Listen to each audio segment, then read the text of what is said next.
একদিন শুক্রবার নে তো মানুষ এর মিলিটারি করলে না করলে মানুষ বেগুন বেড়ান কিন্তু মুড়ি ধরে মুড়ার কে করলে না তো বেড়িয়ে বলা নাই তো বেড়িয়ে বেগুন ফুরা গার ফুরা দিয়ে ফেলাই দিব না এর ফুরা গার তালাম মাঝে বেগুন বই দেখে না কিন্তু টানি টানি বেড়িয়ে ধরে দাঁড়ে সুন্দর লাগে তারে মিলিটারি জুলুঙ্গের জুলুঙ্গের সব হাত দিব লোক আমার তেড়া এরকম গিয়ে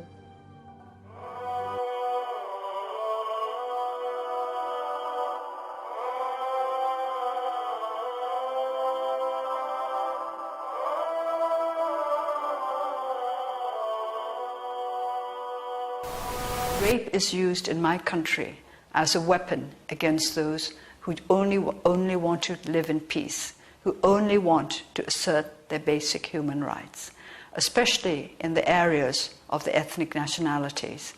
Rape is rife. It is used as a weapon.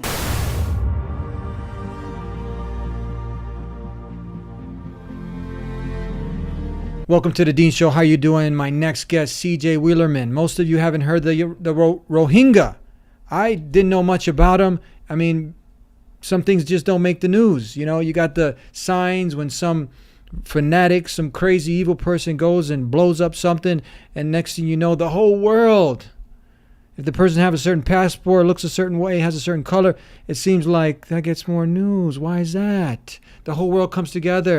Stand for Paris, stand for this, stand for that. And we should stand together as humanity against the evil that's perpetrated by some evil fanatics. But we got to keep it fair and balanced, people. What about the Rohingya? United Nations and all of the the human rights organizations have labeled this, what's going on to these people. This is a modern day genocide. Women, where are all the feminists? Everyone, if you didn't know, you're not going to have no excuse after the show. They're being raped and little kids and are being drowned and and innocent people are being tortured, and it's madness. It's hell on earth. So you can continue to stay ignorant, but after this, you're not going to have an excuse. We can do our small part to create awareness, and I'm going to be helping to create this awareness with my next guest, CJ Wheelerman, on the Dean Show, investigative journalist, columnist, and someone who's made also a turn for the better, someone who also used to be full of hate, called himself somewhat of a bigoted, hate racist, but he made a change for the better. There's hope for everybody, and this is what touched my heart, to have someone like him speaking up on behalf of this persecuted people. So this is an exciting episode. Don't go anywhere. Welcome back to the Dean Show. I got CJ Wheelerman. How are you, my friend? Good, mate. I'm doing very well. Thanks for having me on.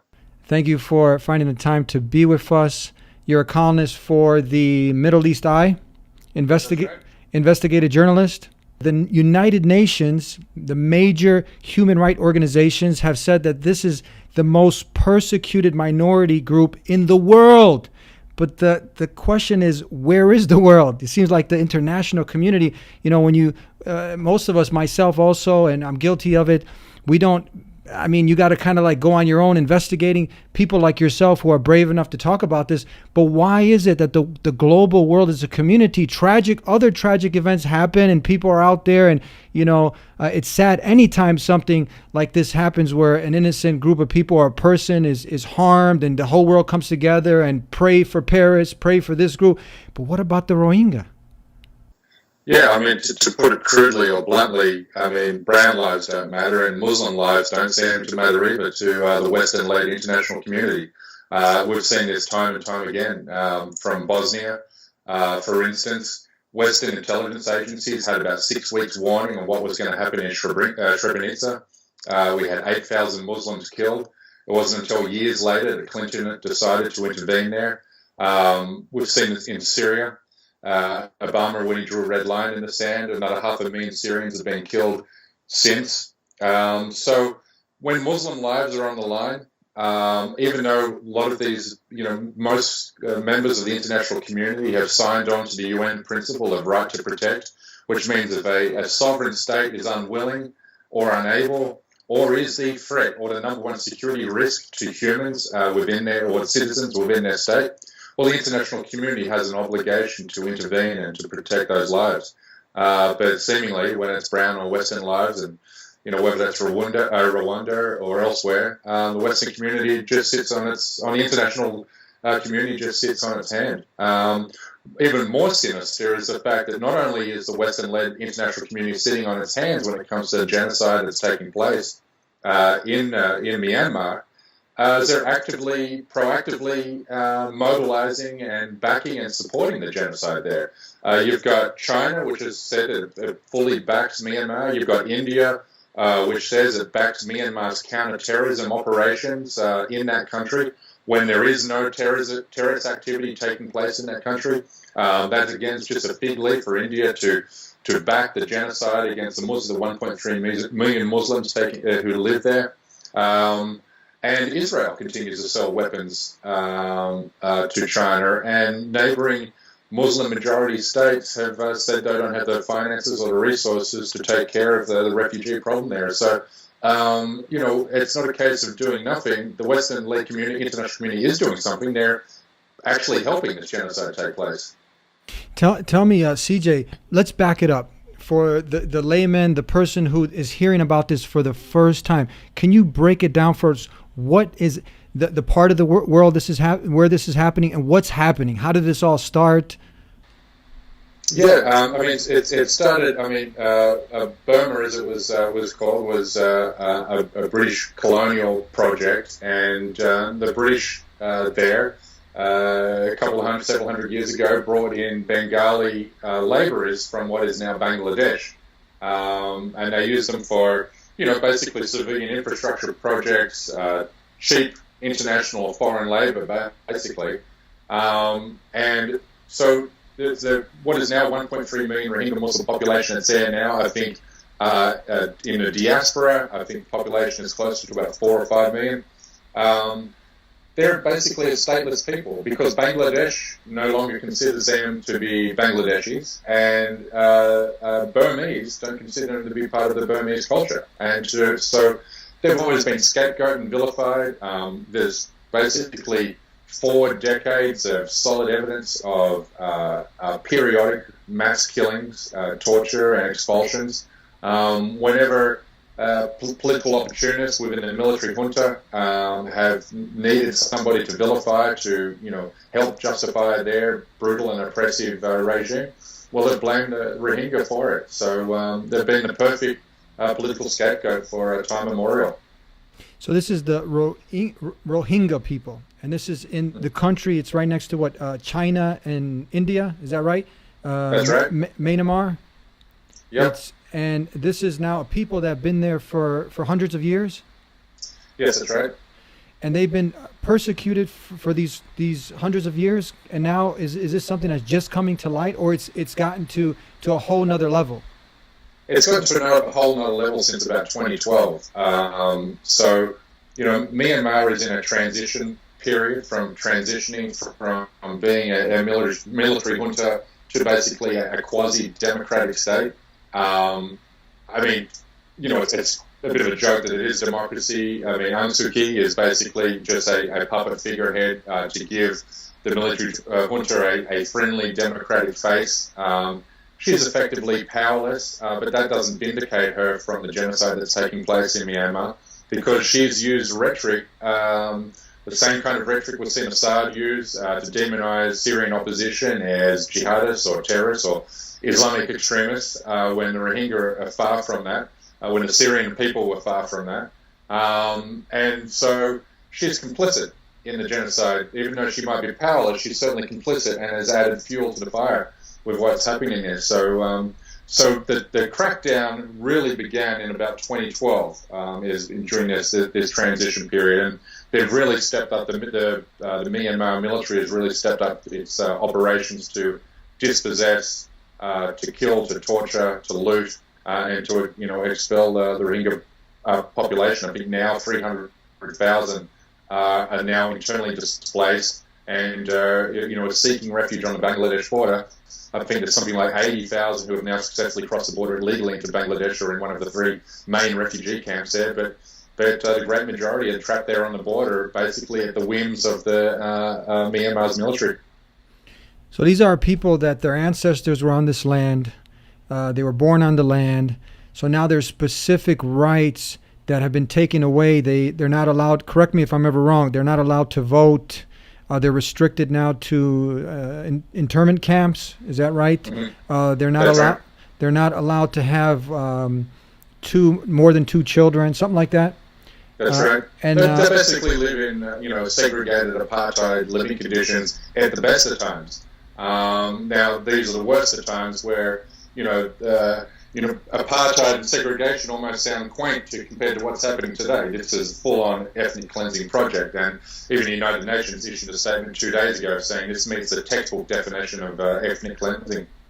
I really commend you, because sometimes people, like, they jump on, it's a trend. It's kind of like trendy when there's something going on in the world, and celebrities, everybody will jump in and they'll bring light, and they'll help to mitigate a certain tragic situation, bring light to it, and then the media will jump on, and now people will have to account.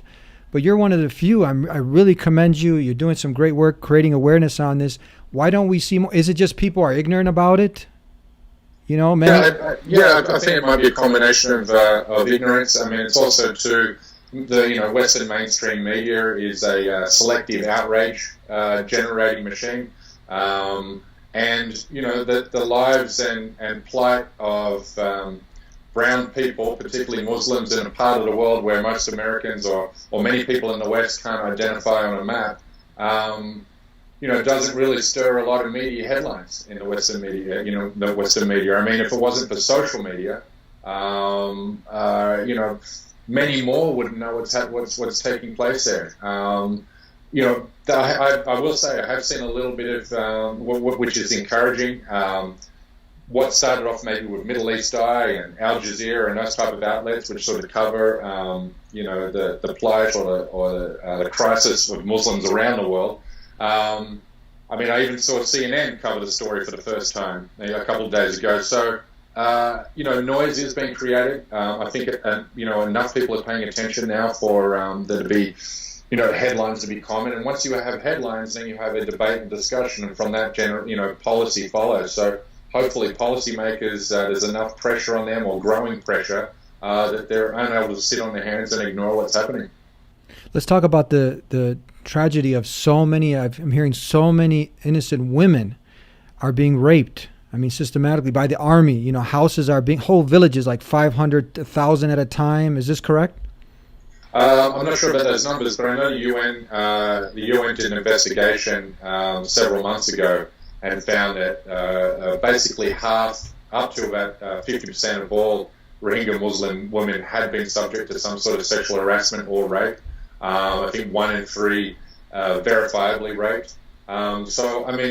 Children who have been bayoneted while they're breastfeeding from their mothers. Some of the atrocities that are coming out of there, match and are equal to anything that the Islamic State has ever carried out in either Iraq or Syria. But because it's Buddhist extremists who are carrying out these acts of terrorism, if this was some sort of Islamic, like Boko Haram or the Islamic State or Al-Qaeda operating and carrying out this genocide in Myanmar, and Myanmar was a Muslim majority country, and the Buddhists were being persecuted, you can be pretty sure these atrocities would be, not only getting more media attention, but we'd probably have US drones flying over Myanmar now. We'd have special forces, special operations forces being dropped into the country, hunting down their leaders. Talk about there's an extremist monk, and we don't obviously blame the Buddhism for these extremists, but do we see, as Muslims, Muslims have become nowadays professional condemners. We're always, things that have nothing to do with Islam or the Muslims in America, some fringe element, they go and do something, evil, and everyone is expected to condemn. We don't expect, the whole Buddhist world to come out and condemn this. But do you see some prominent, like the Dalai Lama and others, coming out, and what's their stance on this? Yeah, the Dalai Lama issued a statement several days ago saying that Buddha would be horrified with the actions of the Myanmar military and horrified by the rhetoric used by Waratu, who's the Buddhist extremist monk who heads the 969 movement in that country, which is basically, he's self-described himself as Burma's Bin Laden. So, I mean, he takes his cues and his inspiration from genocidal mass murderers. So, again, I mean, we do see the double standard hypocrisy when it comes to, Muslims versus non-Muslims, Muslim extremists versus non-Muslim extremists. Nobody is coming out and asking the entire Buddhist community to condemn the rhetoric and the actions of either him or his followers or militias who take their inspiration from him in that country. But, when an extremist, deranged Muslim who's adopted the perverted ideology of ISIS carries out an extremist attack somewhere on the streets of a Western European city, suddenly we expect 1.6 billion Muslims to condemn his actions. But when a Christian does similar or a Buddhist does similar, that expectation or obligation, forced obligation, isn't there.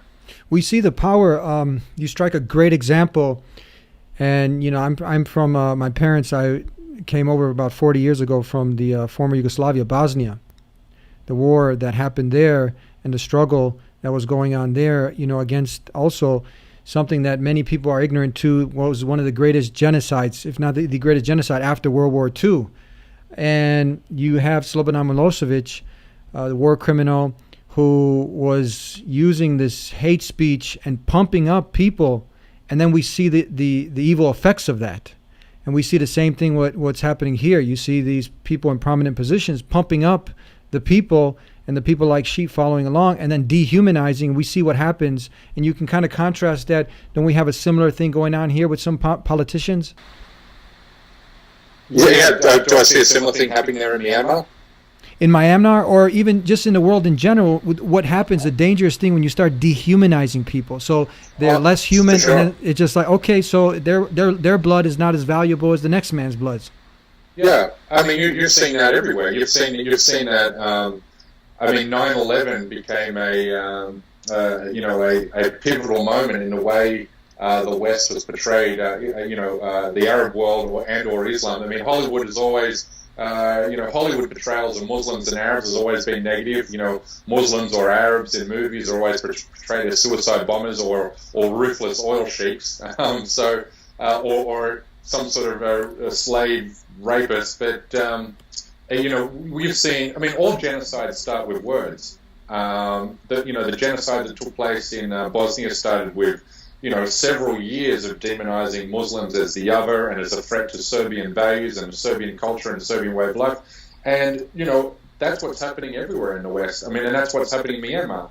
These Buddhist extremists portray Rohingya Muslims as a threat to Myanmar civilization, as a threat to their values. And when you do that, you portray Islam, for example, as a threat to your values, what you're saying is, Muslims are an object to be securitized. We need to securitize these people because they're in danger. That's how security policies. It's from that logic that security policies are formulated and implemented. And so, that means increased surveillance. That means profiling. That means entrapment. That means the whole community is being responsible, a collective responsibility, which is a war crime. So, we're seeing that in Myanmar, we're seeing that elsewhere. I mean, it's dangerous times. And I wrote a piece for Middle East Eye in my column shortly after Trump was elected. And the piece was basically what happens in the United States given the 16 years of demonization and otherization and dehumanization of Muslims in the United States, and you have somebody who's been rewarded with that type of rhetoric. Now the present, what happens the day after the next catastrophic terrorist attack takes place in the United States and it's carried out by a Muslim? I mean, you've already set the foundations for either civilian internment camps or worse. CJ, tell me what inspired you and motivated you to speak up for this persecuted people?